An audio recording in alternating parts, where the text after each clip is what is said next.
নমস্কার বন্ধুরা, আপনারা দর্শন করুন হরিদ্বারের দক্ষিণ কালী মন্দির, যেটি চণ্ডীঘাটের পাশে বা চণ্ডী মন্দির থেকে একটু দূরে অবস্থিত।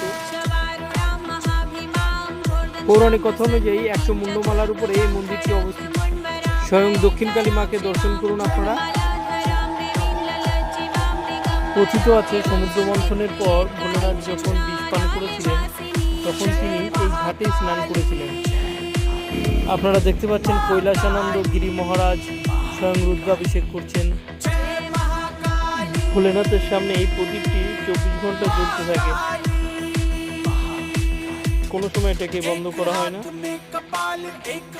এখানে সবসময় ভজন কীর্তন হয়, আপনারা আসবেন, ভজন করবেন, প্রসাদ পাবেন। গঙ্গা এখানে দক্ষিণে প্রবাহিত হয় বলে এটি দক্ষিণ কালী মন্দির নামে পরিচিত। কালী মন্দির থেকে পেছনে গঙ্গার ভিউটা খুব সুন্দর। হর হর মহাদেব।